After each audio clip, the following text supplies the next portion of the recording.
अल्हम्दुलिल्लाहि रब्बिल आलमीन वस्सलातु वस्सलामु अला सय्यिदिल मुरसलीन अम्मा बाद फ़अऊज़ु बिल्लाहि मिनश शैतानिर रजीम बिस्मिल्लाहिर रहमानिर रहीम अस्सलातु वस्सलामु अलैका या रसूलल्लाह व अला आलिका व अस्हाबिका या हबीबल्लाह अस्सलातु वस्सलामु अलैका या नबीयल्लाह व अला आलिका व अस्हाबिका या नूरल्लाह।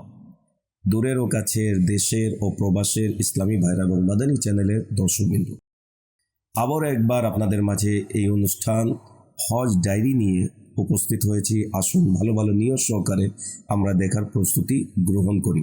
নবী পাক সাল্লাল্লাহু তাআলা আলাইহি ওয়া আলিহি ওয়াসাল্লাম ইরশাদ করেন, যে ব্যক্তি সকালে 10 বার সন্ধ্যায় 10 বার আমার প্রতি দুরুদে পাক পড়ে কিয়ামতের দিন আমার সুপারিশ লাভ করবে। সাল্লু আলাল হাবিব সাল্লাল্লাহু তাআলা আলা মুহাম্মদ সাল্লাল্লাহু আলাইহি ওয়াসাল্লাম। হজ ডায়েরি এই অনুষ্ঠানে আজকের আমাদের শেষ পর্ব ইনশাআল্লাহুল করিম। আমরা এই পর্বে রমি সম্পর্কে, কুরবানি সম্পর্কে এবং তাওয়াফুজ জিয়ারাত সম্পর্কে ইনশাআল্লাহ আল বিদাই তাওয়াফ সম্পর্কে আমরা শুনব। 10ই জিলহজ এর প্রথম কাজ হচ্ছে রমি করা। রমি অর্থাৎ শয়তানকে কঙ্কর নিক্ষেপ করা। মুজদালিফা শরীফ থেকে আমরা মিনা শরীফে পৌঁছে সরাসরি জমরাতুল আকবা অর্থাৎ বড় শয়তান এর দিকে আসতে হবে। এই দিনে শুধু এই বড় শয়তানকেই কঙ্কর নিক্ষেপ করতে হবে। যখন রমি করে ফেললেন, এখন কুরবানি করতে হবে। আচ্ছা, এখানে কুরবানি কার জন্য জরুরি? সেটি হচ্ছে কুরবানি হজের শুকরানা হিসাবে কারিন যারা কিরান হজ করেছেন তাদের জন্য, এবং মুতামাত্তি অর্থাৎ হজ্জে তামাত্তু যারা করেন সেই হাজিদের উপর ওয়াজিব। যদি সে হাজি গরিবও হয় তাকে এই শুকরানার কুরবানি করতে হবে।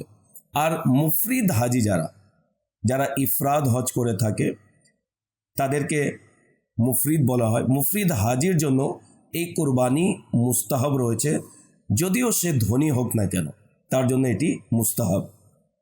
হাজিদের হজ পরিপূর্ণ আল্লাহ তাবারক ওয়া তাআলার প্রিয় বান্দাদের স্মৃতি রয়েছে।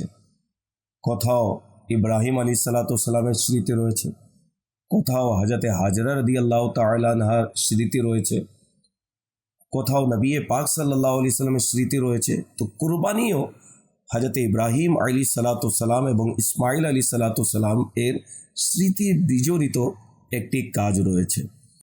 এই কুরবানি কিভাবে আমাদের মাঝে আসলো, এর পিছনে ঘটনা রয়েছে। ঘটনা কি? যখন হযরতে ইসমাইল আলাইহিসসালাতু ওয়াসসালাম এর মুবারক বয়স 13 বছর হলো, তখন হযরত ইব্রাহিম আলাইহিসসালাতু ওয়াসসালাম স্বপ্ন দেখলেন যে তিনি তার পুত্রকে জবে করছেন, কুরবানি করছেন। নবীগণের স্বপ্ন ওই হয়ে থাকে। আম্বিয়া ইকরাম আলাইহিমুসসালাতু ওয়াসসালামের যে স্বপ্ন হয় সেটি ওয়াহিয়ে ইলাহি হয়, আল্লাহ তাআলার পক্ষ থেকে হয়ে থাকে। আমরা যারা সাধারণ লোক, আমাদের স্বপ্ন শরীয়তে এটি দলিল হয় না।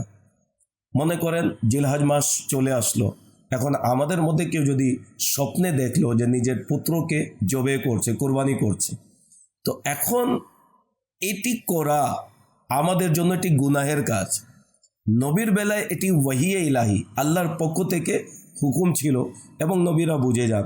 আজকেও কেউ যদি স্বপ্ন দেখে মাযআল্লাহ নিজের সন্তানকে যদি জবে করে, তাহলে সে গুনাহগার এবং জাহান্নামের হকদার হবে। কেন? নবুয়তের দরজা বন্ধ, কেউ নবী আর আসবেন না। আমাদের নবী সাল্লাল্লাহু আলাইহি সাল্লাম হচ্ছেন সর্বশেষ নবী।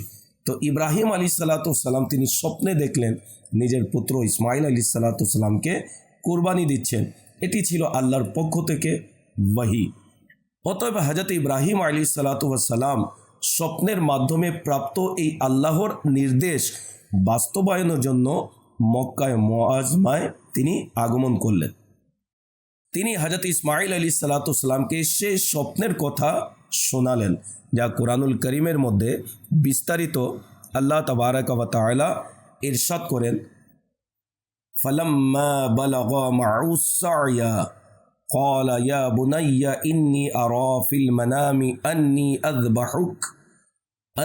أذبحك فانظر ماذا ترى قال يا أبت افعل ما تؤمر ستجدني إن شاء الله من الصابرين। অতঃপর যখন সে তার সঙ্গে কাজ করার উপযুক্ত হলো, তখন ইব্রাহিম বলল, হে আমার পুত্র, আমি স্বপ্নে দেখলাম আমি তোমাকে জবেহ করছি, এখন তুমি দেখো তোমার অভিমত কি। বলল, হে আমার পিতা, করুন যা আপনি আদিষ্ট হচ্ছেন, আল্লাহ ইচ্ছা করলে অবিলম্বে আপনি আমাকে ধৈর্যশীল পাবেন। ইব্রাহিম আলাইহিসসালাম ইসমাইল আলাইহিসসালামকে নিজের স্বপ্ন যখন ব্যক্ত করলেন, ইসমাইল আলাইহিসসালাম কি বললেন? আপনি করে ফেলুন যা আল্লাহ তাআলা আপনাকে আদেশ করেছেন, আল্লাহর দয়া হলে ইনশাআল্লাহ আপনি আমাকে ধৈর্যশীল পাবেন, অধৈর্য পাবেন না। সুবহানাল্লাহ, সুবহানাল্লাহ। ছেলে যদি হয় তবে এমনই হওয়া উচিত, আনুগত্য যদি হয় তবে এমনই হওয়া উচিত। একজন কবি বলেছেন, ये फैजान नजर था या मकतब की करामत थी, सिखाए किसने इस्माइल को আদাবে ফরজন্দি। বাবার কিভাবে আনুগত্য করতে হয়, আল্লাহর আনুগত্য কিভাবে করতে হয়, ইসমাইল আলাইহিসসালাম 13 বছর বয়সে আমাদেরকে শিখিয়েছেন।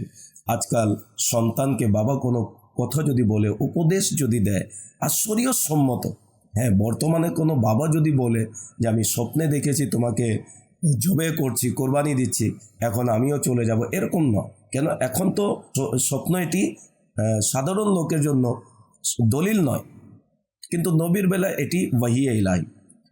কিন্তু এখানে যে আনুগত্য বিষয়, জীবন চলে যাচ্ছে, তিনি জানেন আমি জবে হয়ে যাব, কিন্তু বাবাকে কি বললেন? আল্লাহর পক্ষ থেকে যে তু হুকুম, আপনি করে ফেলুন, আমাকে ধৈর্যশীল পাবেন। আজকে আমরা যারা যুবক রয়েছি, যারা আমরা বাবার সন্তান রয়েছি, আমাদের বাবা মাও অনেক কিছু উপদেশ আমাদেরকে দিয়ে থাকেন। কোনো কাজ করার জন্য যখন বলেন, তখন দেখা যায় চোখ রাঙিয়ে আমরা কথা বলি, এড়িয়ে যায়, তাদের কাজে আমরা এগিয়ে আসি না। কোনো উপদেশ দিলে সেটি আমরা মেনে নিতে পারি না, এবং আমাদের পক্ষ থেকে রিপ্লাই হয়, আপনারা কি বেশি বুঝেন, বেশি আপনারা বুঝেন, আমি যা করি ভালোর জন্য করছি, আমি যা করি বেস্ট করি। না প্রিয় ইসলামী ভাইরা, মা বাবা তারা অভিজ্ঞতার আলোকে আমাদেরকে উপদেশ দিয়ে থাকে। কোনো কাজ যদি বলে, তাদের কাজ করে দিলে তাদের মন খুশি হবে। মা বাবা রাজি, আল্লাহও রাজি। মা বাবা নারাজ, আল্লাহও নারাজ। যদি আল্লাহর সন্তুষ্টি চান, তাহলে মা বাবা যে নেয়ামত আপনার কাছে রয়েছে তাদেরকে রাজি করুন, ইনশাআল্লাহুল করিম আল্লাহ রাজি হবে। আল্লাহ না করুক, মা বাবা যদি নারাজ থাকে, আপনি যতই হজ করুন, আপনি যতই উকুফে আরাফাত করুন, যতই উকুফে মুজদালিফা করুন, যতই কুরবানি করুন, কোনো কিছুই আল্লাহ তাবারাক ওয়া তাআলার সন্তুষ্টির মাধ্যম হবে না, যতক্ষণ পর্যন্ত মা বাবা রাজি না হয়। তো যারাই মা বাবাকে এরূপ কষ্ট দিয়ে থাকে, তাদের তওবা করা উচিত। তো ইসমাইল আলা নবিয়িনা আলাইহিস সালাতু সালাম যখন এই কথা বললেন, আল্লাহু আকবার, এরপর হযরত ইব্রাহিম আলাইহিস সালাতু সালাম তার প্রিয় পুত্রকে সঙ্গে নিয়ে মিনা উপত্যকায় আগমন করলেন। তিনি পুত্রকে শুয়ে দিলেন এবং তার গলায় ছুরি স্থাপন করলেন। কিতাবে বর্ণিত আছে, ইসমাইল আলাইহিস সালাতু সালাম তার বাবাকে এই সময় বললেন, আমার হাত বেঁধে দিন, আমার পা বেঁধে দিন, যাতে করে যন্ত্রণায় আমি যদি ছটপট করি তাহলে রক্ত আপনার শরীরে লেগে যাবে, এবং নিজের চোখে পট্টিও বেঁধে দিন, হয়তোবা সন্তানের মোহ ভালোবাসায় আপনি এই মহতিপূর্ণ কাজ থেকে আপনি বিরত থাকতে পারেন, বিদায় আপনিও চোখে পট্টি বেঁধে নিয়েন এবং আমার হাত পা বেঁধে দিয়েন। কেমন ছিল তাদের আত্মত্যাগ, কেমন ছিল আল্লাহর প্রতি তাদের অগাধ ভালোবাসা, কেমন ছিল আল্লাহ তাআলার আনুগত্য করার একটি উৎসাহ, উদ্দীপনা। এবং ইসমাইল আলা নবিয়িনা আলাইহিস সালাতু সালাম তিনি ইচ্ছা পোষণ করলেন, আল্লাহ যা হুকুম করেছেন আপনি তাই করে ফেলুন। আল্লাহ তাআলার হুকুম বাস্তবায়নে অনিচ্ছাকৃতভাবে বিলম্ব হচ্ছিল, অর্থাৎ ইব্রাহিম আলা নবীনা আলী সালাতাম তিনি ছুরি চালাচ্ছিলেন গলা ইসমাইল আলী সালাতামের, কিন্তু সেটি অর্থাৎ ছুরিটি গলা কাটছিল না।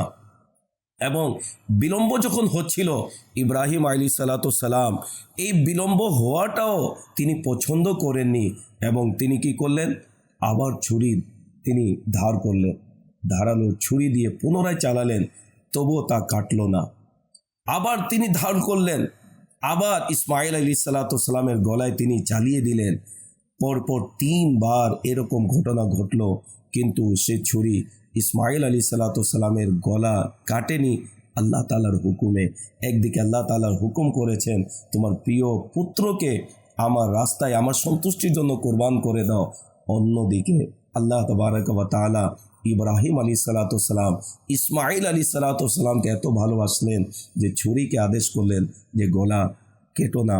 হযরত ইব্রাহিম আলী সালাতাম পরিপূর্ণ আনুগত্যের উদ্দীপনায় বারবার ছুরি চালানোর চেষ্টা করছিলেন। ঠিক সে সময় হযরত জিবরাইল আমিন আলী সালাতাম জান্নাতি একটি দুম্বা নিয়ে উপস্থিত হলেন, এবং হযরত ইব্রাহিম এবং হযরত ইসমাইল আলী সালাতামকে এই সুসংবাদ প্রদান করা হলো যে তাদের কোরবানি আল্লাহর দরবারে কবুল হয়ে গিয়েছে। সুবহানাল্লাহ। ইসমাইল আলী সালাতামকে সরিয়ে দেওয়া হলো, সেখানে জান্নাতি দুম্বাকে শুয়ে দেওয়া হলো, এবং জান্নাতি দুম্বা সেখানে কোরবানি হলো।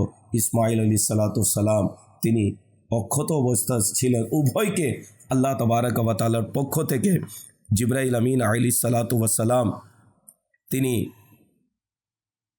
সুসংবাদ দিলেন যে আপনাদের উভয়ের কোরবানিকে আল্লাহ তাআলা কবুল করেছেন। সাল্লু আলাল হাবিব সাল্লাল্লাহু তাআলা আলা মুহাম্মদ সাল্লাল্লাহু আলাইহি ওয়াসাল্লাম। একজন কবি অত্যন্ত সুন্দরভাবে এই ঘটনাকে কেন্দ্র করে তিনি কিছু পংক্তি লিখেছেন। ये आसान है कि इंसान छोड़ दे सब माल ও জর अपना, অর্থাৎ নিজের ধন সম্পদ ছেড়ে দেওয়া মানুষের জন্য অতি সহজ। ये आसान है कि इंसान छोड़ दे तख्ते सुलेमानी, এটিও অত্যন্ত আসান সহজ রয়েছে যে রাজত্ব ছেড়ে দেয়া। ये आसान है कि इंसान रंज उठाए सख्तियाँ झेले, এটিও অত্যন্ত সহজ একটি বিষয় দুঃখ কষ্ট সহ্য করা। ये आसान है कि अपनी जान भी दे दे बा आसानी, এটিও অতি সহজ যে নিজের জীবনকে দিয়ে দেয়া, এটিও সহজ রয়েছে। ये सब आसान से भी आसान तर है जाने मन, लेकिन बहुत मुश्किल है अपने हाथ से बेटे की कुर्बानी, এটি সহজ থেকে সহজ, কিন্তু নিজের জীবনের নিজের উপর অতি কঠিন যে নিজের হাত দ্বারা নিজের ছেলেকে কি করা, কোরবানি করা। এটি অনেক কঠিন। নিজের জীবন দেয়া অতি সহজ, কিন্তু একজন পিতা একজন বাবা নিজের হাত দিয়ে নিজের ছেলেকে যে কোরবানি করবে এটি সহজ বিষয় নয়। কিয়া बेटे को कुर्बा राय हक में अपने हाथों से, नहीं दुनिया में कोई भी खलीलुल्लाह का सानी, অর্থাৎ যিনি নিজের হাতে নিজের ছেলেকে কুরবানি করেছেন এমন নজির পৃথিবীতে পাওয়া যায় না, শুধুমাত্র ইব্রাহিম খলিলুল্লাহ আলা নবিগিনা আলী সালাতাম। তবে একটি আল্লাহ তাআলার দয়া ছিল, ইসমাইল আলী সালাতামকে সরিয়ে সেখানে জান্নাতি দুম্বা শুয়ে দেওয়া হলো। তবে ইব্রাহিম আলী সালাতাম এর প্রতি যে আদেশ ছিল সে আদেশের উপর তিনি আমল করেছেন। মুহূর্তের জন্য তিনি অপেক্ষা করেননি, বরং আমরা শুনলাম ছুরি কাটতে দেরি কাটছিল না, তখনও তিনি এই বিষয়টি সহ্য করতে পারেননি এবং বারংবার তিনি ছুরি ধার দিয়ে পুনরায় সেটি ইসমাইল আলী সালাতামের গলায় চালিয়ে দিলেন এবং আল্লাহ তাআলা তার কুরবানিকে কবুল করলেন। হে আশিকানে রসুল, এটাই হলো আনুগত্যের চেতনা, এটাই হলো আত্মত্যাগের চেতনা, এটাই হলো বিশ্বস্ততার চেতনা, আল্লাহ তাআলার নিকট সমর্পণ করে দেয়া। এটিও হযরত ইব্রাহিম আলী সালাতামেরই মুবারক তরিকা। আজকে আমরা কোরবানি দিচ্ছি আল্লাহ তাআলার সন্তুষ্টির জন্য, ভালো। তবে এই পদ্ধতি কিভাবে পেলাম? ইব্রাহিম আলী সালাতামের উসিলায় আমরা পেলাম।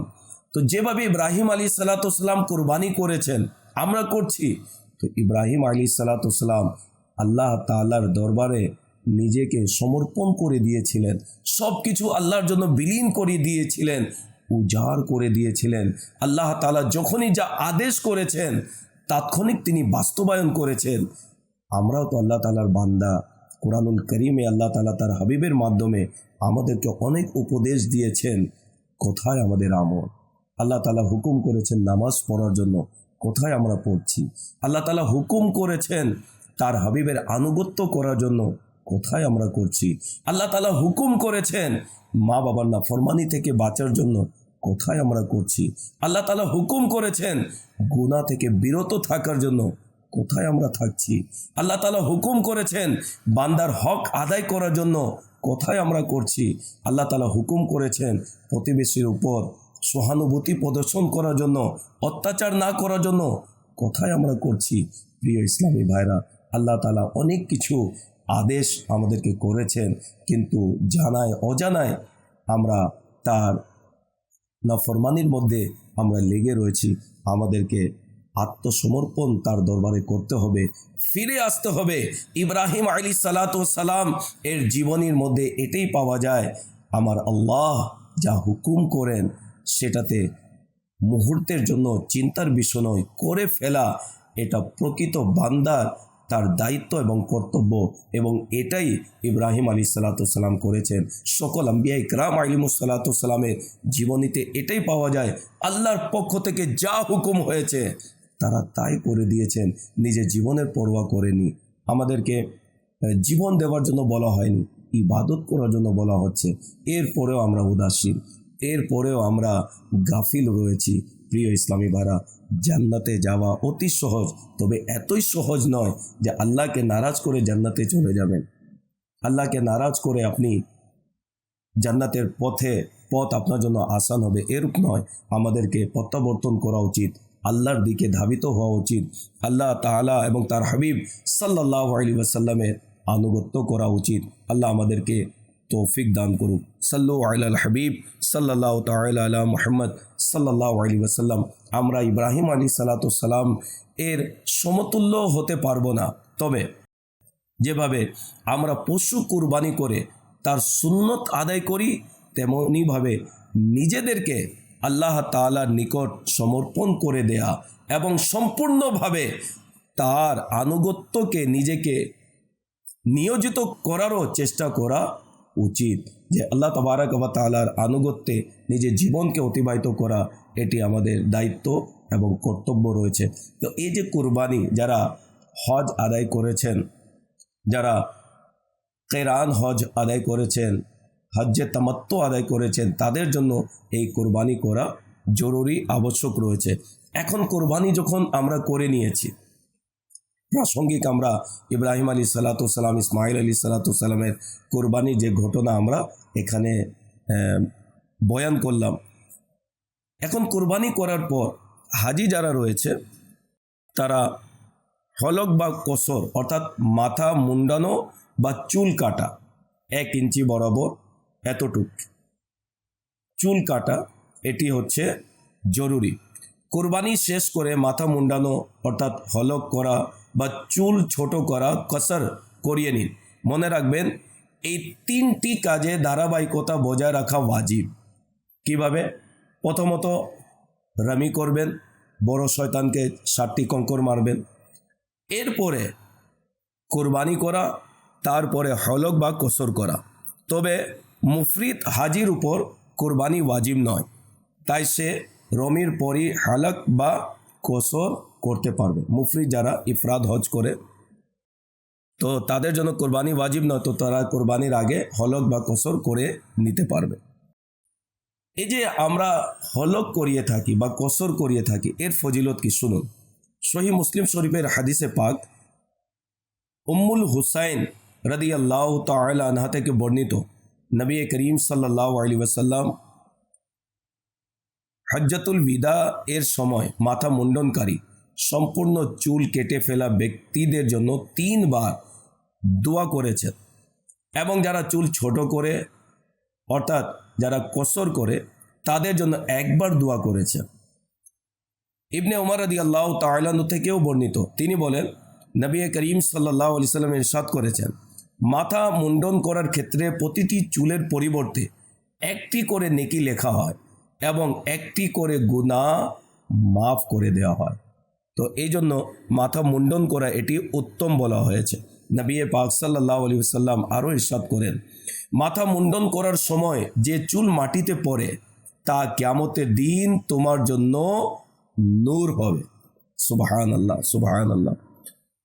তো মাথা মুন্ডনের কাজ যখন শেষ, আপনি এহরাম থেকে বেরিয়ে গেলেন, হলক বা কসর আপনি করে নিলেন, এখন এহরাম থেকে বের হয়ে গেলেন। তবে হলক বা কসর করানোর আগে যারা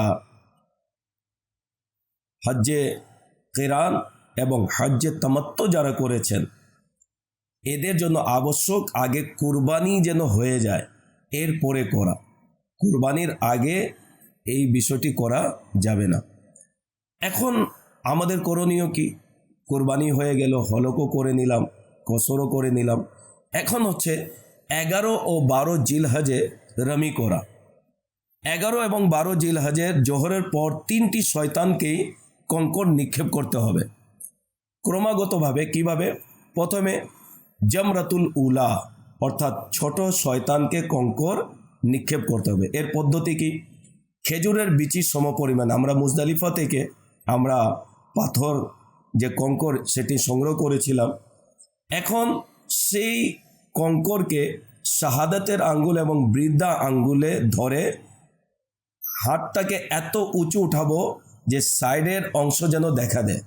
এরপরে যেখানে জামরা রয়েছে সেখানে আমরা বিসমিল্লাহি আল্লাহু আকবার, বিসমিল্লাহি আল্লাহু আকবার বলে নিক্ষেপ করব। এখানে অনেক দৃশ্য এখানে দৃষ্টিগোচর হয়। দেখা যায় অনেকে দৌড় দিয়ে এসে পাথর নিক্ষেপ করে, অনেকে বড় বড় পাথর নিক্ষেপ করে, অনেকে দেখা যায় জুতা স্যান্ডেল পর্যন্ত নিক্ষেপ করে।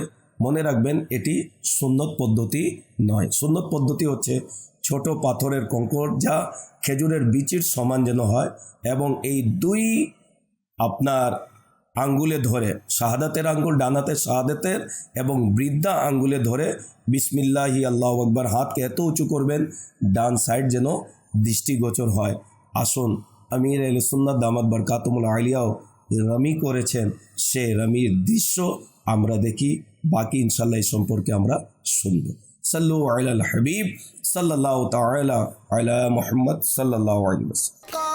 काफिला इलाही बने चल मदीना का, फिर काफिला इलाही बने चल मदीना का, अहमद रजा का वास्ता या रब्बे मुस्तफा, या रब्बना इरहम लना, या रब्बना इरहम लना, या रब्बना इरहम लना। बाराने रहमत हरम में बरसती है, बाराने रहमत हरम में, बेज़र से ना। মাশাআল্লাহ, আমরা আমির আহলে সুন্নাত দামাত বরকাতুহুল আলিয়ার জামরার যে রমি রয়েছে আমরা দেখেছি কত সুন্দরভাবে। এটি হচ্ছে সুন্নত পদ্ধতি, এভাবে আমাদেরকে রমি করা উচিত। তো জমরাতুল উলা ছোট শয়তানকে আমরা রমি করার পর, পাথর নিক্ষেপ করার পর, এখন আসবো জমরাতুল উস্তা অর্থাৎ মেজো শয়তান, তাকে আমরা কঙ্কর নিক্ষেপ করব। এরপরে আমরা জমরাতুল আকাবা বড় শয়তানকে আমরা কি করব? রমি করব। তবে রমি করার পর দ্রুত আমরা যেন বেরিয়ে যাই। এবং রমি কেন করি এর পিছনেও ঘটনা রয়েছে। আমি যে কুরবানি আপনাদেরকে ইসমাইল আলাইহিস সালামের ঘটনা শোনালাম, সেই ঘটনার মধ্যেই 3 জায়গায় শয়তান এসে ইব্রাহিম আলাইহিস সালামকে কুমন্ত্রণা দেওয়ার চেষ্টা করেছিল যে আপনি নিজের ছেলেকে কোথায় নিয়ে যাচ্ছেন, এটি ঠিক নয়, আল্লাহ হুকুম করেছে আপনি কোরবানি দিতে যাচ্ছেন, নিজের হাতে নিজের আদরের সন্তানকে আপনি জবে করে দিবেন, কোরবানি করবেন। তো ইব্রাহিম আলাইহিসসালামকে ফেরেশতারা হুকুম করলো তার দিকে পাথর নিক্ষেপ করুন। তখন ইব্রাহিম আলাইহিসসালাম 7টি পাথর তাকে নিক্ষেপ করলেন, সে জমিনে ধসে গেল। এরপরে আরেক জায়গায় গিয়ে, অর্থাৎ যেখানে জামরা রয়েছে 3টি, সেই 3 জায়গায় শয়তান দাঁড়িয়ে ওনাকে কুমন্ত্রণা দেওয়ার চেষ্টা করেছিল এবং ফেরেশতাদের হুকুমে ইব্রাহিম আলাইহিসসালাম তার দিকে পাথর নিক্ষেপ করেছিলেন। সেটি হাজিদের জন্য এটি আবশ্যক করে দেওয়া হয়েছে। তো রামি যে আমরা করি এর ফজিলত কি? নবী করিম সাল্লাল্লাহু আলাইহি সাল্লাম ইরশাদ করেন, যখন কোনো হাজি রামি এ জামরাত অর্থাৎ শয়তানদের উদ্দেশ্যে কঙ্কর নিক্ষেপ করে, তখন কিয়ামত পর্যন্ত এর সওয়াব কত তা কেউ জানে না। অর্থাৎ আল্লাহ তাআলা যে তাকে কত সওয়াব দান করেন কেউ জানে না। তো প্রিয় হাজিগণ, রামি করে ফেললেন, হজের যে হুকুম আহকাম ছিল এটি আমরা আমল করলাম। এখন হচ্ছে আমাদের তাওয়াফে জিয়ারাত। তাওয়াফে জিয়ারাত হজের দ্বিতীয় রুকুন। 10ই জিলহজেই এই তাওয়াফ আদায় করা উত্তম। যদি কেউ 10ই জিলহজ তাওয়াফে জিয়ারত করতে পারেনি, তার জন্য 11 বা 12 তারিখেও করা যাবে।